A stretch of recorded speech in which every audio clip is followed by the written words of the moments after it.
మంగళ వాయిద్యాలు మోగుతున్నాయి. పెళ్లిపీటల మీద కూర్చున్న నాకు ఇది నిజమా అనిపిస్తుంది. నాకేనా పెళ్లి జరిగేది అనిపిస్తోంది. కానీ అది అక్షరాలా నిజమని నా పక్కన కూర్చున్న వ్యక్తిని చూస్తేనే అర్థమవుతుంది. కళ్యాణ వేదిక మీద ఎవరూ లేరు. హాల్లో దూరంగా ఒకరిద్దరు కనిపిస్తున్నారు. నిజానికి అది హాల్ కూడా కాదు, మా ఇంటి దగ్గరలో ఉన్న గుడి. నా మనసు అక్కడ జరుగుతున్న తంతు మీద లేనే లేదు. నా కొడుకు చిన్ను మీద ఉంది. వాడేం చేస్తున్నాడో, ఏమైనా పెట్టారో లేదో, కనీసం పాలైనా ఇచ్చారో లేదో, లేవగానే నా కోసం వెతుక్కుంటున్నాడేమో. ఎవరి హడావిడిలో వారున్నారు. అడుగుదామంటే ఎవరు దరిదాపుల్లో కనబడడం లేదు. పురోహితుడు చెప్పింది యాంత్రికంగా చేస్తున్నాను. ఈ పెళ్లి తంతు నాకు, నా పక్కనున్న వ్యక్తికి కూడా మొదటిసారి కాదు. ఈ వ్యక్తి కొడుకు మాత్రం అక్కడే కూర్చొని ఏదో తింటున్నాడు. పిల్లాడు తెల్లగా బాగున్నాడు. వాడికి నేను అమ్మ స్థానంలో వెళ్తున్నాను. వాడి పేరేమిటో, నిండా 3 ఏళ్ళు కూడా ఉండవేమో. అయినా జీన్స్ ప్యాంటు వేసుకుని తిరుగుతున్నాడు. నా పక్కన కూర్చున్న వ్యక్తి పురోహితుడు చెప్పింది శ్రద్ధగా చేస్తున్నాడు. అతన్ని చూస్తే నాకెందుకో ప్రేమ కలగడం లేదు. ఎందుకని ఏమో. అసలు నాకిప్పుడు రెండో పెళ్లి అవసరమా? నా జీవితం ఎటుపోతుంది? నా భావాల్ని, ఆలోచనల్ని ఎవరైనా పట్టించుకుంటున్నారా? నేనొక మనిషిని అనుకుంటున్నారా? జీవితంలో ఎప్పుడూ స్వాతంత్రం లేదు. అనుకోకుండా నా కళ్ళల్లో నీళ్లు తిరిగాయి. నిజమే, చిన్నప్పటి నుంచి కట్టుబాట్లే. డిగ్రీ కాగానే అందరూ చదివింది చాలే, ఉద్యోగాలు చేయాలా, ఊళ్ళు వెళ్ళాలా అని వెనక్కి లాగిన వాళ్ళే. తనకి పక్క ఊరికి వెళ్ళి పీజీ చేయాలని ఉండేది. ఊరు దాటి చదవడం అంటే అమ్మ, నాన్న ఇద్దరూ ఇష్టపడలేదు. మేమున్న ఊర్లో పీజీ లేకపోవడం ఒకటి, డబ్బు ఇబ్బంది ఒకటి. మొత్తానికి నా చదువు మూలపడింది. నాన్నకి నా పెళ్ళి ఎప్పుడు చేసేద్దామా, ఎప్పుడు బాధ్యత తీర్చుకుందామా అని తహతహ మొదలయ్యింది. ఆ ఆలోచన ఆయన్ని నిలవనివ్వలేదు. నాకు చదువు కోరిక తీరలేదు. నా మాటకి ఎవరైనా విలువిస్తే కదా. చివరికి వివాహానికి తలవంచాల్సి వచ్చింది. పెళ్ళికొడుకుది ఏదో టెంపరీ ఉద్యోగం అన్నారు. పెళ్ళిళ్ళ పేరయ్య కుదిర్చాడు. నాన్న జాతకాలు తిరిగేసి ముహూర్తం పెట్టించారు. పెళ్ళి ఎలా జరిగిందో ఏమో నాకే గుర్తులేదు. ఫోటోలు కూడా పెద్దగా లేవు. నాన్న పొదుపుగా పెళ్లి చేశారు. కారణం, నాన్నకి సరైన ఉద్యోగం లేదు. జాతకాలు చెప్తే వచ్చే ఆదాయమే మా కుటుంబానికి ఆధారం. నా భర్త నెలలోపు వచ్చి తీసుకెళ్తానని చెప్పాడు. కానీ నెలలోపే స్కూటర్ యాక్సిడెంట్లో మరణించిన వార్త పిడుగులా వచ్చి పడింది. అమ్మ, నాన్న కంటికి మంటికి ఏకధారగా ఏడ్చారు నన్ను పట్టుకొని. దురదృష్టం నా మొహాన రాసిపెట్టుందని ఆ బాధలో నన్ను తిట్టిపోశారు నాన్న. ఆయన జాతకాలు చెప్పే పాండిత్యం ఏమైందో, నా జాతకంలో గ్రహాలు ఎదురు తిరిగాయి. చిత్రంగా నాకు ఏడుపు రాలేదు. అసలు నా భర్తతో నాకెలాంటి అనుబంధం లేనే లేదు. దేన్ని తలుచుకొని ఏడవాలి? ఇద్దరం కలిసి ఏ హనీమూన్కి వెళ్ళలేదు. ఏళ్ల తరబడి సహజీవనం చేయలేదు. ఇద్దరి మధ్య తీపి గుర్తులేమీ లేవు. మరి ఏడుపెలా వస్తుంది? అయినా ఏడవకపోతే బాగుండదేమోనని మొహం విచారంగా పెట్టుకొని మాత్రం కనబడేదాన్ని.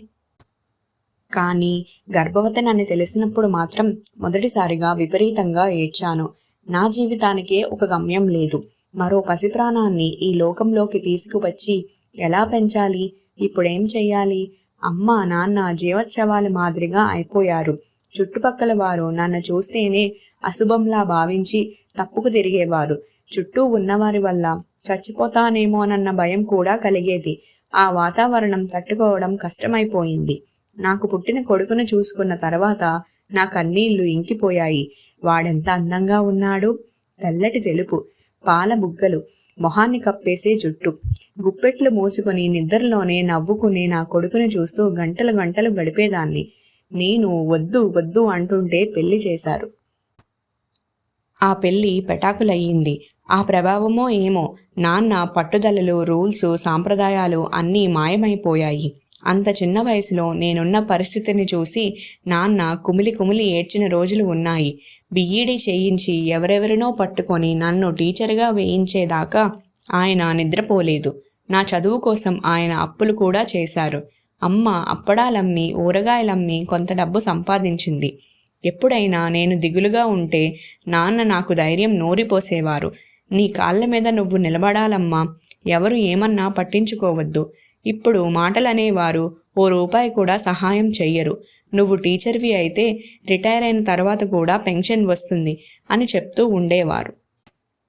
నిజంగా నాకు ఉద్యోగం రాగానే ఆయనకి మరణం కూడా వచ్చేసింది. నా అత్తగారు నా భర్త పోయినప్పుడొచ్చి చుట్టం చూపుగా నా జాతకం మంచిది కాదని 4 తిట్టి వెళ్ళిపోయింది. దాంతో నాన్న నాకు కొడుకు పుట్టినప్పుడు కూడా వాళ్ళకి తెలియనివ్వలేదు.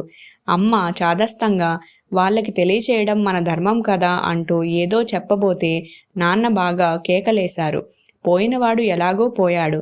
మన అమ్మాయితో వాళ్ళ అబ్బాయి నెలైనా కలిసున్నాడా? ఇంకా ఈ వయసు నుంచి వాడి జ్ఞాపకాలతోనే చచ్చే వరకు బతకాలా? మనవడిని చూసి మురిసిపోయి వాళ్ళు వస్తూ పోతూ ఉంటారు. ఆఖరికి మన అమ్మాయిని తీసుకెళ్లి వాళ్ళ ఇంట్లో పనిమనిషిని చేస్తారు. అర్థమైందా అన్నారు.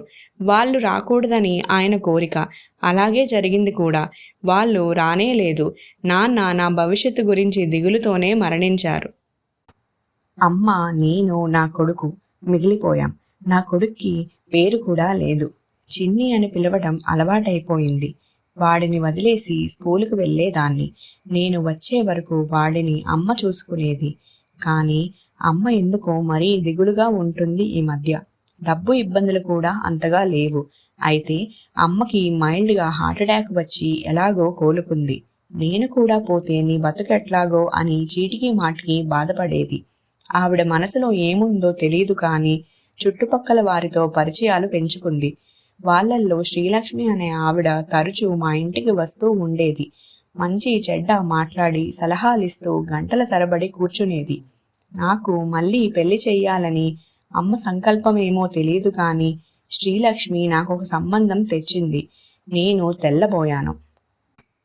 ఏదో అనేటంతలోనే, నేనున్నన్నాళ్ళు నీకు తెలీదు శాంతి, నీకు తోడు కావాలి. రేపు నీ కొడుకు భవిష్యత్తు బావుండాలి కదా. నీకు మళ్ళీ పెళ్ళి తప్పకుండా చేస్తాను అంది దృఢంగా. నాకు నవ్వొచ్చింది. 3 ఏళ్ల పిల్లాడి తల్లిని పెళ్లి చేసుకునేంత విశాల హృదయం ఉన్న మగవాళ్ళెవరమ్మా అన్నాను అమ్మ మాటలు కొట్టిపారేస్తూ. లేదు లేదు, శ్రీలక్ష్మి ఆంటీ అన్నీ చెప్పింది. తనకి తెలిసిన అబ్బాయి ఉన్నారట. తల్లి తండ్రి ఈ మధ్యే పోయారట. భార్య బిడ్డను కని ఏదో జబ్బు చేసి పోయిందంట. బ్యాంకులో ఉద్యోగం. చాలా మంచివాడని చెప్పింది. నెమ్మదస్తుడంట. కొడుకుని చూసుకునే వాళ్ళు లేక మళ్ళీ పెళ్లికి సిద్ధపడ్డాడంట. అమ్మ, అతనికి కొడుకున్నాడు. వచ్చిన అమ్మాయి చూస్తుంది, బానే ఉంది. నాలాగా కొడుకున్న అమ్మాయిని చేసుకొని అతను ఆ పిల్లాడిని బాగా చూడాలిగా. అమ్మ నా మాటల్ని పట్టించుకోలేదు. నన్ను ఫార్మాలిటీగా చూపించింది. అసలు పెళ్లి చూపులని నాకు తెలీదు. అమ్మ చెప్పలేదు. ఇల్లంతా శుభ్రంగా ఉంది. ఒకరోజు స్కూల్ నుంచి వచ్చేసరికి శ్రీలక్ష్మి ఆంటీ కూర్చొని ఉంది. మరో కొత్త వ్యక్తి కనబడ్డాడు. ఎవరో కొత్త వ్యక్తి అనుకున్నానే గాని పెళ్ళికొడుకు అన్న ఆలోచన రాలేదు. నేనంత పరిశీలనగా చూడలేదు. అసలు నా అవతారమే భయంకరంగా ఉంది. స్కూల్లో వాగి వాగి బాగా అలసిపోయి ఉన్నాను. రేగిపోయిన జుట్టు, పసుపు ఎరుపు కలిసిన కాటన్ చీర, జిడ్డు కారుతున్న ముఖం. అమ్మ ఏదో చెబితే నమస్కారం అని చెప్పి గదిలోకి వెళ్ళిపోయాను.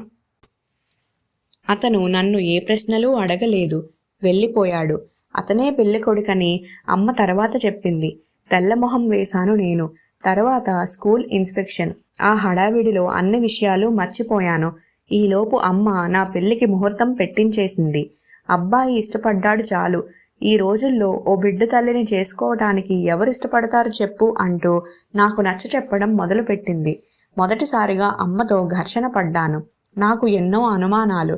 నన్ను చేసుకుంటాడు నిజమే, నా బిడ్డని కూడా చూడాలిగా ప్రేమగా. అది తేల్చుకోకుండా నేను పెళ్లి చేసుకున్నా సుఖపడగలనా? అదే ప్రశ్న అమ్మని అడిగాను. అమ్మ, చిన్నిని కూడా చూడాలి కదా. వాడిని బాధ పెడితే నేను సహించగలనా? అమ్మ తేలిగ్గా నవ్వేసింది. వాడి గురించి దిగులెందుకే నీకు? అతను చూసినా చూడకపోయినా నేను లేనా? వాడిని నా కళ్ళల్లో పెట్టుకొని చూసుకోను. వాడిని చూసుకున్నప్పుడు నన్ను కూడా అలాగే చూసుకో. ఈ పెళ్ళెందుకింకా? అమ్మ మొహం ఉదాసీనంగా అయిపోయింది. ఆడపిల్ల ఒంటరిగా బతకలేదమ్మా. నేను చెప్పినట్లు విను అంది. పోనీ నేను అతనితో చిన్ని విషయం మాట్లాడనా అని అడిగాను. నీ పిచ్చిగాని ఇప్పుడేం చెబుతాడే? చక్కగా చూస్తానంటాడు. అదేమన్నా పేపర్ మీద సంతకమా? తర్వాత చూడకపోతే? నీ పెళ్ళైపోని. చిన్నీకేం భయం లేదు. నా దగ్గర ఉంచుకుంటాను. అప్పుడప్పుడు తీసుకువచ్చి చూపించి వెళ్తూ ఉంటాను. మెల్లగా అలవాటు చేద్దాం. ముందే నువ్వు పిల్లాడితో వెళ్తే అతనికి కూడా ఇష్టం కలగాలిగా. అంత భయం మనం పడుతున్నాం. అతని కొడుకుని నేనే పెంచాలి కదమ్మా. అమ్మ 2 నిమిషాలు మాట్లాడలేదు. తర్వాత మెల్లగా, ఇదేనమ్మా మన సాంప్రదాయంలో ఉన్న లోపం. మగవాడికున్న స్వేచ్ఛ ఆడదానికి లేదు. పిల్లాడి కోసం పెళ్లి చేసుకుంటున్నట్లు అతను ధైర్యంగా చెప్పగలుగుతున్నాడు. నీ బిడ్డకి ఒక తండ్రి కావాలి, కానీ అది గట్టిగా చెప్పలేని పరిస్థితి. ఏదైతేనేం, నేనున్నన్నాళ్ళు వాడిని చూస్తాను. తర్వాత చదువులకి అవేవో రెసిడెన్షీలు ఉన్నాయిగా, అందులో పడే. నాకు ఏడుపొచ్చింది. నువ్వు నీ కూతురి గురించి ఆలోచిస్తున్నావు. మరి నా కొడుకు గురించి ఆలోచించకుండా నా దారి నేనెలా చూసుకోగలనమ్మా? ముందు ఈ పెళ్లి కాని, తర్వాత ఆలోచిద్దాం అంటూ అమ్మ నా నోరు నొక్కేసింది. అప్పటి నుంచి నాకు మనశ్శాంతి కరువయ్యింది. రోజు అమ్మతో ఘర్షణ పడేదాన్ని. భూమి గుండ్రంగా ఉన్నట్లు నా పెళ్లి దగ్గరికి వచ్చి సంభాషణ ఆగిపోయింది. కోపం వచ్చి అన్నం కూడా మానేసేదాన్ని. అమ్మ అదేమీ పట్టించుకోకుండా పెళ్లి ఏర్పాటుల్లో పడిపోయింది. పెళ్లి ముహూర్తం సమీపిస్తోంది. ఎంత సింపుల్ అనుకున్నా మేషాలు తప్పలేదు. నా మనసంతా చిన్ని చుట్టూ తిరుగుతోంది. వాడిని పెళ్లికి తీసుకురావడానికి ఇష్టపడలేదు అమ్మ. వద్దంటున్నా వినకుండా తెలిసిన వాళ్ళింట్లో అట్టిపెట్టింది. వాళ్ళు వీడిని పట్టించుకుంటున్నారో లేదో నా మనసంతా ఒకటే పీకేస్తుంది. పెళ్లి ఎలా జరిగిందో నాకే తెలీదు. పక్కన కూర్చున్న మనిషిని చూద్దామన్న కుతూహలం కూడా లేదు నాలో. నా కొడుకు గురించే ఆలోచిస్తున్నాను. మెడలో మంగళసూత్రం పడింది. మొహాన బొట్టుతో నా మొహం నాకే కొత్తగా కనబడుతోంది. మాటి మాటికి అద్దం చూసుకుందాం అనిపిస్తుంది. పెళ్లి కార్యక్రమాలు కాగానే నా భర్త సెలవు లేదని బ్యాంక్లో ఇన్స్పెక్షన్ అని వెళ్ళిపోయాడు. త్వరలో వచ్చి తీసుకుపోతాడని అమ్మతో చెప్పాడు. ఆ రోజు సాయంత్రం చిన్నీని కాళ్ళ మీద ఉయ్యాల ఊపుతున్నాను. వాడు చిన్న బనీను వేసుకున్నాడు. వాడు నాకు ప్రతి నిమిషం ముద్దుగానే ఉంటాడు. అమ్మా, నువ్వు బాగున్నావు అన్నాడు ఉన్నట్లుండి వాడు. నేను వాడిని గాఢంగా ముద్దు పెట్టుకున్నాను. అమ్మా, నువ్వు ఎక్కడికైనా వెళ్తావా? నేను అమ్మమ్మ దగ్గర ఉండాలా? వాడు పెద్ద ఆరిందిలాగా అడిగాడు. నాకు ఆశ్చర్యం వేసింది. అమ్మ వీడిని అప్పుడే మానసికంగా ప్రిపేర్ చేస్తుందన్నమాట. నిన్ను వదిలి నేనెక్కడికి వెళతానో, నువ్వు కూడా వస్తావు అన్నాను దృఢంగా. అమ్మ అక్కడే ఏదో సర్దుతోంది. నువ్వలా నేర్పకు. నా దగ్గర ఉంచుకునేందుకు వాడిని సిద్ధం చేస్తున్నాను. కొన్నాళ్ళవ్వని, నేను తీసుకొస్తానని చెప్పాగా అంది విసుగ్గా. అబ్బాయి నిన్ను ఎల్లుండి తీసుకెళ్తాడంట అంది మళ్ళీ. ఎల్లుండేనా? అవును, ఆడదిక్కులేని ఇల్లు ఎన్నాళ్ళుంటాడు? నువ్వు స్కూలుకి వెళ్ళటానికి అక్కడి నుంచి కూడా వీలుందంట. సిటీ బస్సు సౌకర్యం కూడా ఉందంట. నేనేమీ వినలేదు. చిన్నీతో క్యారమ్స్ ఆడుతూ కూర్చున్నాను. వాడికి ఇంకా చేత కాదు. స్ట్రైకర్తో కాయిన్ని కన్నం దాకా తోసుకొస్తాడు. చిన్నీని వదిలి వెళ్ళాలంటే క్షోభగా ఉంది నా మనసు. పోనీ అతనితో ముందే చెప్పేస్తే చిన్నీతో సహా వస్తానని. ఏదో జంకు నన్ను వెనక్కి లాగుతుంది. ఒక వివాహం దెబ్బతిన్న కారణంగా వచ్చిన భయమా ఇది? ఏమో, ఈ భయపడే జబ్బు నాకేనా? ప్రతి భార్యకి ఉంటుందా? భర్తకి ప్రతి విషయంలోనూ ఎస్ బాస్ అనకూడదని తోటి టీచర్లతో వాదించే నేను ఇవాళ నా కొడుకు నాతోనే ఉంటాడని అడగడానికి సంకోచిస్తున్నాను. అతని మనసులో మాటేమిటో తెలీదు. అతను నా కొడుకుని చూసే ఉంటాడు, కానీ ఏ అభిప్రాయమో చెప్పలేదు. దగ్గరికి పిలవలేదు. ప్రేమగా ఆప్యాయంగా పేరన్నా అడగలేదు. రేపు వాడి భవిష్యత్తు ఏమిటి? ఎలా ఉండబోతుంది? ఇది నా మనసు వేధిస్తున్న ప్రశ్న. నువ్వు ప్రతి ఆదివారం వచ్చి చిన్నీతో గడపొచ్చు. ఎక్కడో దూరాన ఉన్నాడని బాధపడక్కర్లేదు. అమ్మ తన కూతురి గురించి తాపత్రయపడుతుంటే నేను నా కొడుకు గురించి తాపత్రయపడుతున్నాను. వాడికి అమ్మ ప్రేమను ఇప్పటి నుంచే దూరం చెయ్యాలా? అనుకున్న ఎల్లుండి గిర్రున తిరిగొచ్చింది. అమ్మ 2 సూట్ కేసులు, ఒక బుట్ట రెడీ చేసింది. నానా హైరానా పడి పచ్చళ్ళు, ఏవో తినుబండారాలు, చలిమిడి అన్నీ చేసింది. నా భర్త అన్న టైంకి వచ్చేశాడు. అతనితో పాటు ఇంకెవరూ రాలేదు. తల్లి తండ్రి లేరు. బంధువుల్లో ఉన్న ఆడపిల్లల్ని చేసుకోనన్నాడని అందరూ దూరమయ్యారు. ఇంట్లో ఓ పనిపిల్ల సహాయంతో కొడుకుని చూసుకుంటున్నాడు. అతను రాగానే కొడుకుతో అదిగో అమ్మ అని చూపించాడు. నాలో ఉన్న సహజ సంకోచం వాడిని ఎత్తుకునేటట్లు చేసింది. అతనేమైనా అనుకుంటాడేమోనని వాడిని ముద్దు పెట్టుకున్నాను.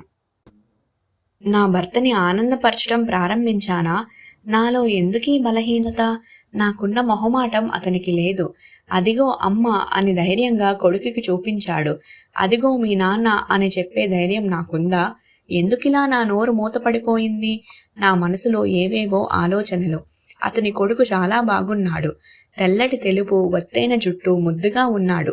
గోర్లు కూడా నీటిగా కత్తిరించి ఉన్నాయి. వాడు చిన్ని ఒకటే వయసు కావచ్చు బహుశా. నీ పేరేమిటి? అడిగాను ఏదో ఒకటి మాట్లాడాలి కదా అని. సాకేత్ అన్నాడు. సాకేత్ అని భర్త నుంచి వచ్చింది సమాధానం.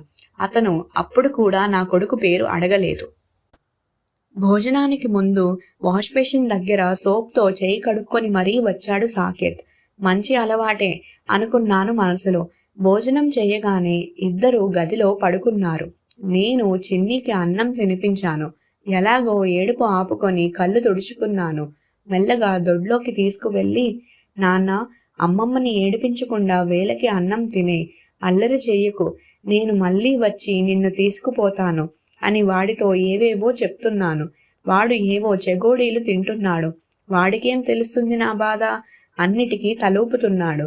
వాడిని విడిచి ఇప్పటిదాకా ఒక్కరోజు కూడా లేను. వాడుండగలడా? నేనుండగలనా? అమ్మా, మన ఇంటికి వచ్చిన ఆయన పేరేమిటి? పేరా అనుకున్నాను. నాకే గుర్తులేదే.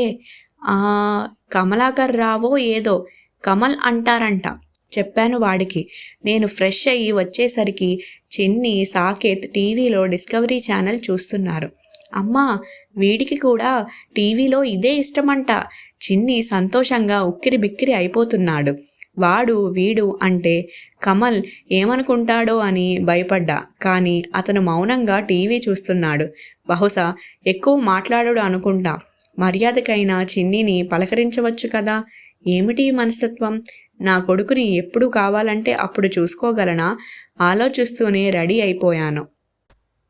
కమల్ ఎప్పుడు రెడీ అయ్యాడో తెలీదు. వరండాలో పచార్లు చేస్తున్నాడు. అతను కారు పిలిపించాడు. సూట్ కేసులు పెట్టాం. అమ్మ చాదస్తంగా డిక్కీ అంతా సామాను నింపింది. నా మొహంలో సంతోషం లేదు. కొత్త కాపురానికి, కొత్త జీవితానికి స్వాగతం పలుకుతున్నానన్న ఆనందం లేదు. చిన్ని ఒంటి మీద చొక్కా కూడా లేదు. బనీనుతోనే ఉన్నాడు. చిన్ని, అమ్మ గేటు దగ్గర నిలబడ్డారు. నేను కారు దగ్గరికి అడుగేశాను. సడన్గా అతను వెనక్కి తిరిగి చూసి మొహం చిట్లించాడు. నా వంక కోపంగా చూశాడు. నాకు అర్థం కాలేదు. ఏమిటిది అన్నాడు తీవ్రంగా. అమ్మ భయపడిపోయింది. ఏమైంది బాబు అంది కంగారుగా. చిన్నిని రెడీ చేయలేదేం? వాడు రావటం లేదా? అంతే తీవ్రంగా అడిగాడు. అమ్మ నేను మొహాలు చూసుకున్నాం. ఒక్క క్షణం ఏం మాట్లాడాలో తెలియలేదు. మీది కొత్త కాపురం కదా బాబు, వాడిని నా దగ్గర ఉంచుకుందామని. అయితే సాకేత్ని కూడా ఉంచుకుంటారా? కొత్త కాపురం కదా, వాడు మాత్రం దేనికి? అమ్మ తెల్లబోయింది. ఏమీ మాట్లాడలేదు. మీరు ఇలా చెయ్యొచ్చా? చిన్ని తల్లిని విడిచి ఉండగలడా? నువ్వైనా వాడిని వదిలి ఎందుకొస్తున్నావు శాంతి? ఉండగలవా? లేకపోతే నా కొడుకులో నీ కొడుకుని చూసుకుంటూ గడిపేస్తావా సినిమాల్లోలాగా? నాకు కళ్ళల్లో నీళ్లు తిరిగాయి. కానీ ఏమీ మాట్లాడలేకపోయాను. నా కొడుకుని చూడాల్సిన బాధ్యత నీకెంతుందో చిన్నిని చూడాల్సిన బాధ్యత కూడా నాకు అంతే ఉంది. మన పెళ్ళి ఎప్పుడయిందో అప్పటి నుంచే మనకి 2 పిల్లలు. వాళ్ళు అన్నదమ్ములు. మనం లేకపోయినా వాళ్ళిద్దరూ ఒకరికి ఒకరు తోడు. గుర్తుపెట్టుకో. వాడిని 5 నిమిషాల్లో రెడీ చేయి. చిన్ని, అన్నయ్య వేసుకున్న లాంటి జీన్స్ వేసుకొని కారెక్కు త్వరగా అన్నాడు. చిన్నికి ఏమర్థమైందో తూనీగలాగా రెడీ అయి వచ్చాడు. నా భర్త వాడిని ఎత్తుకొని కారులో కూర్చోబెట్టాడు. అమ్మ కళ్ళ నిండా నీళ్లతో నమస్కరించబోతుంటే అతను వారించాడు. మీరు కూడా రండి అన్నాడు. అమ్మ తర్వాత వస్తానన్నది. అందరం కారులో కూర్చున్నాం. మా మధ్యలో మా పిల్లలిద్దరు. నా చెయ్యి సాకేత్ మీద, నా భర్త చెయ్యి చిన్ని మీద ఉన్నాయి. ఆగిపోతుందన్న నా గుండె తిరిగి ఉత్సాహంగా పనిచేయడం మొదలుపెట్టింది, భవిష్యత్తును తలుచుకుంటూ.